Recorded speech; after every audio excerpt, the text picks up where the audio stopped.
Hi, friends. I want to share a story with you today. I actually think I'm going to start doing this a lot more often because I have so many stories to tell. And even though I shared yesterday that I have a psychology degree, I have a master's, I have all these web um, seminars, all these things that I have done that I've learned and how I do what I do. Most of what I've learned has actually been through life. Life teaches you all of the time. Like if you're willing to see where the lesson is, it is there. So this came about this story today uh happened a long time ago, but I was reminded of it when I had a client tell me that she used to have another coach, but she stopped working with that coach because that coach was passive aggressive and it started to make her feel too uncomfortable, so she left the situation.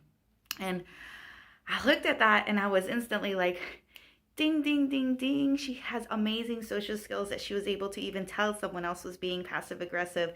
It didn't make her feel comfortable. She left the situation. Hey, you're paying money. You deserve to be with somebody that you feel comfortable with.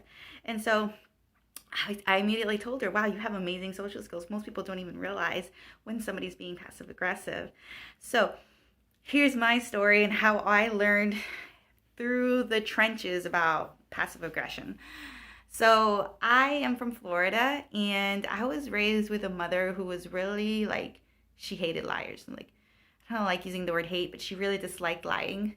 And she's the kind of person that if you're caught, if like she knows you're lying, like she'll tell you. She wants to know the truth, you know, all of that stuff. And so I was really of the mindset, as for as long as I can remember, has been say what you mean what you say. And that is to me so important. To me, that's about integrity. To me, that's about building trust. People need to know that they can trust me. And so I live by that mantra. Say what you mean what you say. It's how I landed my husband. I shared that story the other day. Both of us were like no games people. I knew exactly what I wanted. I asked him exactly the questions that were important to me. Like no games. That's how you get the life that you want, is by stop playing games. Just stop playing the games and be honest, because it's about integrity. And when you have integrity, then you get what you want because you're being honest and you're saying what you want and you're actually doing the things you need to do to get it. So that's where I was raised. But then for a short stint of my life, I lived in the Midwest. And it was a totally, completely different culture. I was raised being direct. I don't think it's cruel. To me, it's a kindness to be direct because you know, for me, I appreciate when people are direct with me because then I know exactly where they stand with me. And to me, that's a gift. I want to know where I stand with you, where you stand with me. And so, but in the Midwest, there's this whole like girl next door vibe, nice girls type of situation going on. And guess what happens with nice girls? Nice girls don't say no. Nice girls aren't direct. And so I kept finding myself in all of these ridiculous situations. And I didn't even know what to do about it because it's like, God, what do I even do about it? It's everywhere. It's everywhere. I tell you what I did about it. I moved. This is the only option when it's everywhere. Because that was literally the culture. Because saying no was seen, not saying no is seen as being nice, and being direct and just saying no, honestly, I know, was seen as being too direct, too forward. It was seen, honestly, as being aggressive. And so that's actually what I was told. And people didn't like me. Some people didn't like me because of that. Because people, when people aren't honest themselves, they don't like it when other people are. And they tend to, being in that culture, they had a completely different worldview, right? Being nice meant you didn't say no. You always said yes, because that's a nice girl thing to do. So if here comes a girl who's actually able to say no, oh, you're a mean girl. You're mean. Yeah, that's what happened to me. So But here's what I learned while I was being called a mean girl, and I kept being told, hearing from all sorts of different people, yes, when they really mean no. Here's how I always saw it played out. And I noticed this long before I became known as a mean girl. Because, you know, I was there and things happened. So, here's how 3 things I noticed. When people say yes, but they really mean no, this is what ends up happening. And it's very cruel. For me, it's cruel because I am a no games person, and my word matters, and your word matters. I want to know if I can trust you. And if you say yes, but you meant no, I can't trust you. So this is important to me. But here's how it played out. First one, girl says yes, she really means no. Now, she's actually someone of her word. So what happens? She shows up, she does whatever, but her energy vibe the whole time is, I don't want to be here. That's like the worst.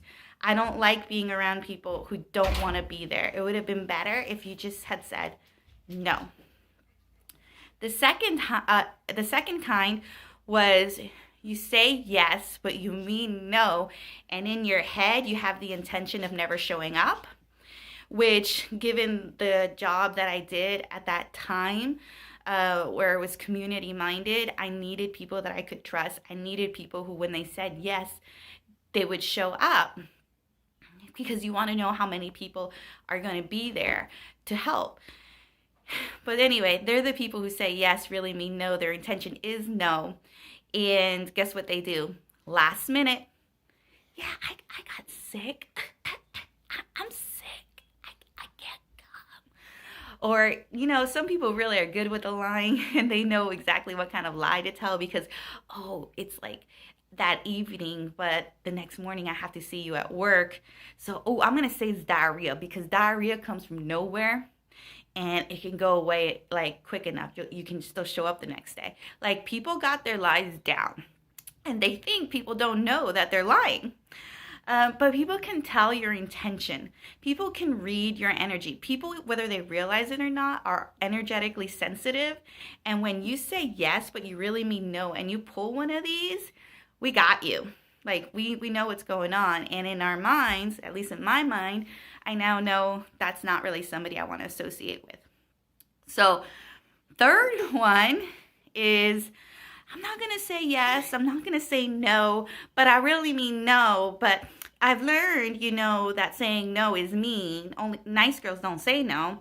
So I'm going to say, let me think about it. I'll get back to you. And now because we all know they really mean no, but they're not even willing to say no to your face. To me, that's the most insulting. They all are, really, because they're all lies. And so it's really insulting to have somebody lie to your face. So honestly, all of my relationships with my husband and my friends that are like my ride chicks, as people call them, they're all people that at some point I had to ask them an important question.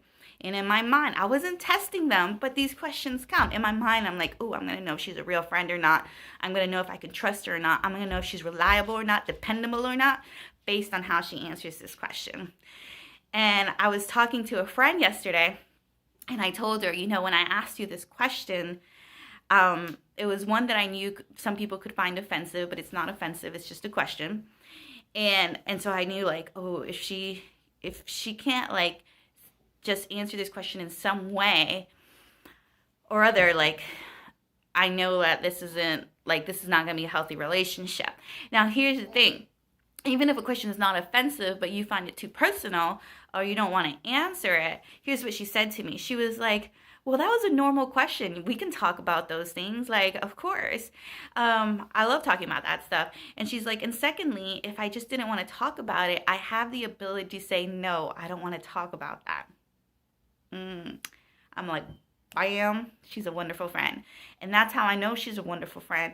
That's how I know she's reliable, dependable, has integrity, and her word means something, because she has said no to me. And every time a friend can actually say no to me when I ask them about something, I'm like,